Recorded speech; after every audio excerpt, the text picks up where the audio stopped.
My name is Linda Upton. Thank you, Linda. Thank you for joining us today. And could you describe for us where we are in our surrounds? Well, we're in a beautiful part of the Amalfi coast, halfway up a mountain, overlooking a little tiny town called Atrani, which is next to Amalfi.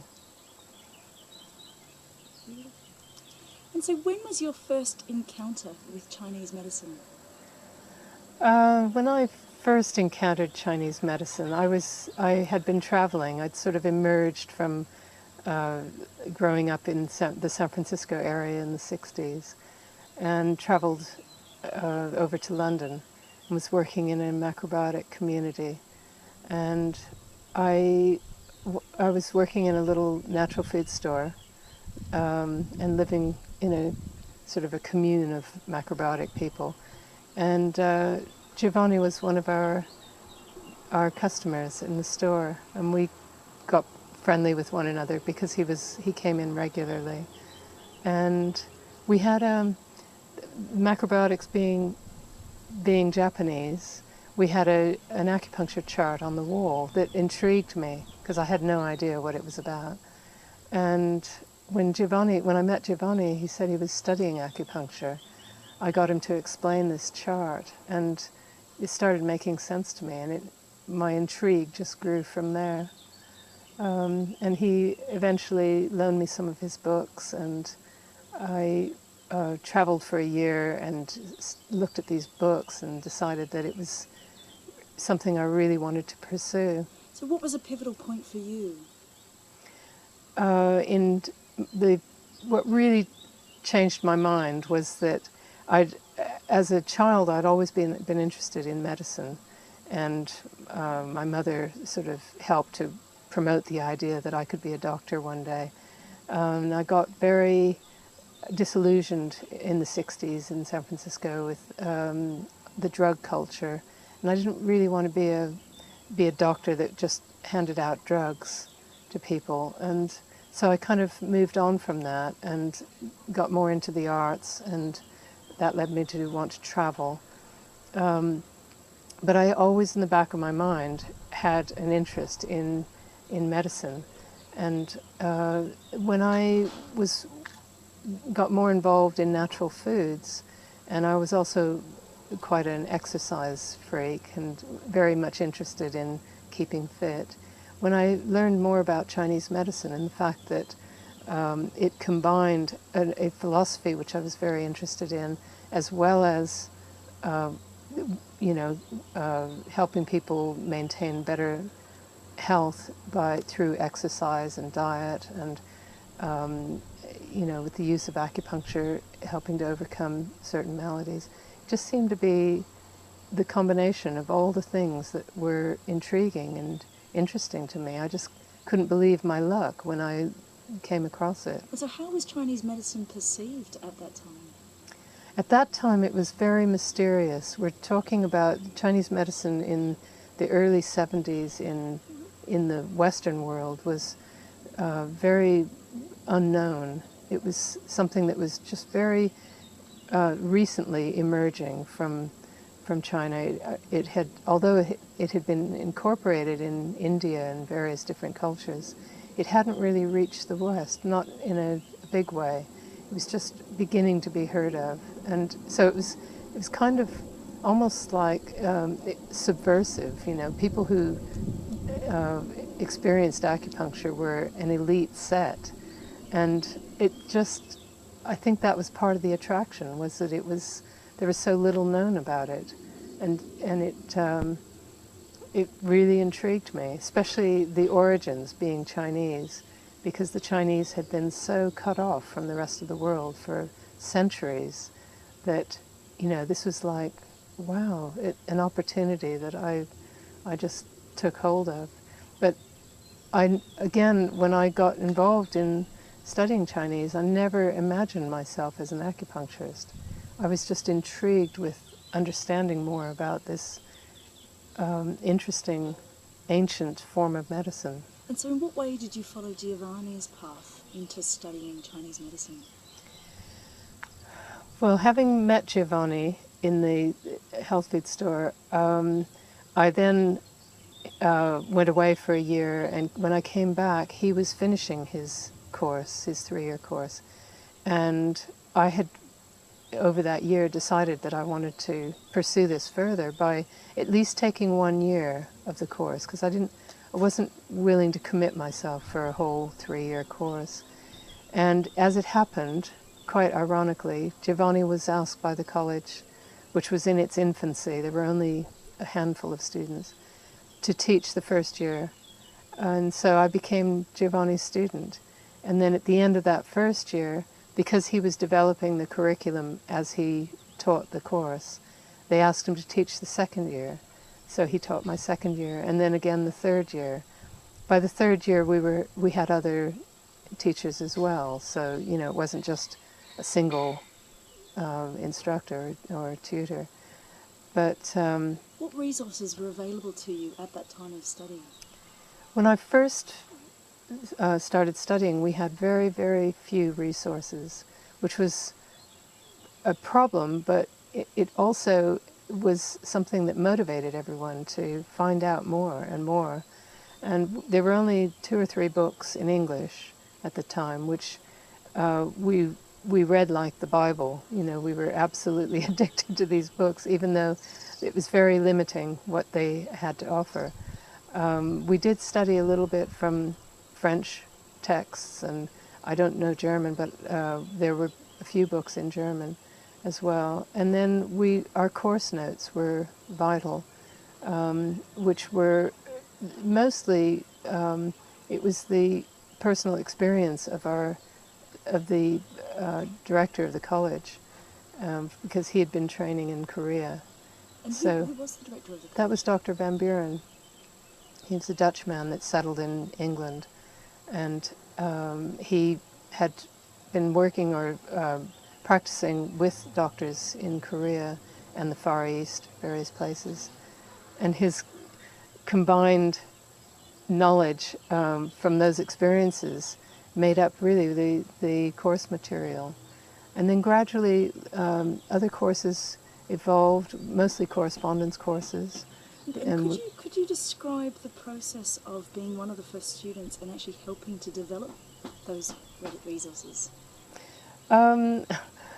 Yes, well, it's funny enough, my handwriting was quite attractive, and I took great care and trouble over writing out my notes and doing drawings and illustrations. And so in those days, we're talking pre-computer, I was writing out all the notes that as Giovanni was delivering the lectures. And so the college asked my permission to copy my notes to use as the college curriculum, and which I was happy to do. And I later found out that these notes got copied and recopied. We're talking mimeograph, because, you know, this is even before photocopy. And they got, you know, passed around all over the world, because I met some people later on from Australia who had copies of my notes. Very faint, very poor copies, but, you know, they were quite valuable, because that's how rare it was to find more information in English about this very esoteric Chinese medicine that we were all so keen to learn about.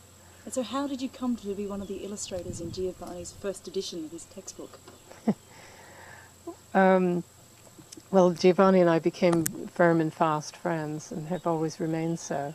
And he knew that I enjoyed drawing and illustrating. So when he was writing his first book, he asked if I could do some of the illustrations, which I was happy to do. And so what's inspired you through your journey of Chinese medicine?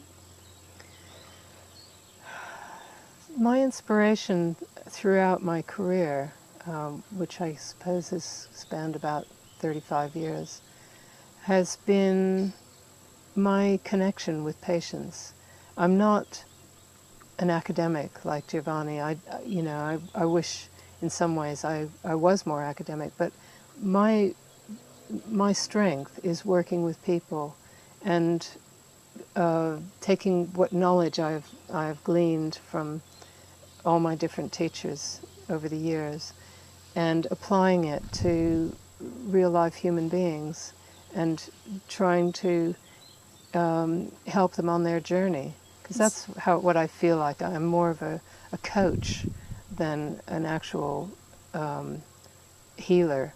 I mean, it all works together very nicely, but the healing process is also encouraged by, helping people manage their lives in terms of, good exercise, good food, you know, moving on if they need to move on.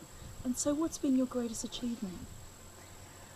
It's difficult to say what my greatest achievement is. I don't think of myself as a great achiever. I think, it'd probably be better if you asked some of my patients.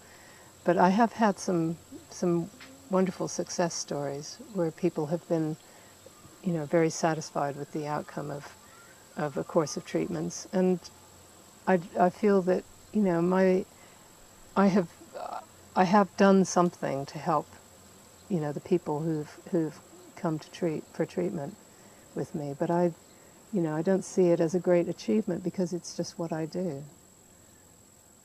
And so where do you see the future of Chinese medicine? Well, I find it very encouraging in how Chinese medicine has evolved over the years, because having been involved in it in the very beginning, I can now see how it has caught hold. It's in the very beginning, we used to do lots of public speaking because people just needed to be educated about what Chinese medicine could do for them. And I did lots of many talks, which, were very boring for me because it was the same repetitious material. But explaining to people what acupuncture and Chinese herbs are all about. But then the media seemed to take over, and that became less necessary to do public speaking. So what do you think the challenges are for future practitioners? I think the challenges are trying to help people understand that acupuncture works extremely well alongside allopathic medicine, and that not just acupuncture but Chinese herbs, and that there are great gaps in what doctors and hospitals are able to do for people that can be very neatly filled with Chinese medicine. And I'd like to see it as less of an alternative and more of complementary therapy. And how do you think, what steps can we take as a profession to achieve that? As a profession, I think it's important that Chinese practitioners communicate well and, communicate well with the public and network well, so that it's seen as less of an alternative and more as something that can be integrated very easily and nicely into ordinary allopathic medicine. And I'd like to see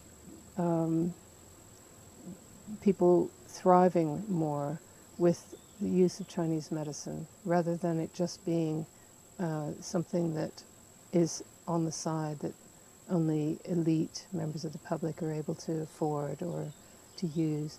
It would be nice if it were more available, for instance, in the UK on the National Health, so it didn't have to just mean that people who could afford it could enjoy the benefit of Chinese medicine. So what would be your advice to students studying now in order to help them take the profession to the next step?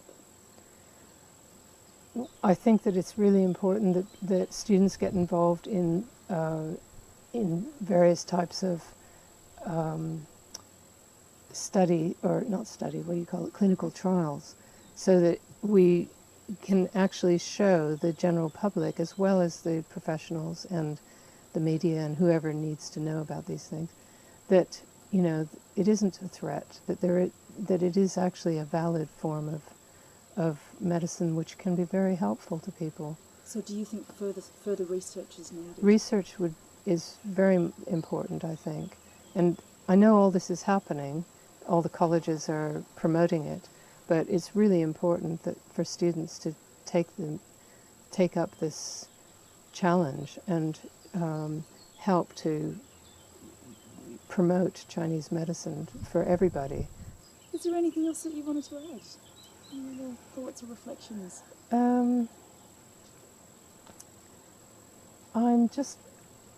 I'd like to see the younger acupuncturists taking, what we've started and moving it forward. This is what I feel is appropriate at this time. That because I know so many young acupuncture students get disillusioned because their practices don't take off, and it's very difficult to make that transition from being a student to a successful practitioner.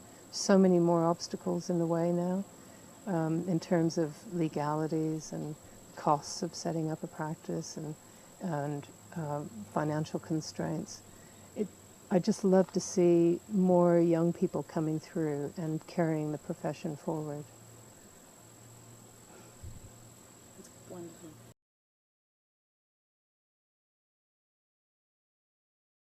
I hope you enjoyed this free webinar.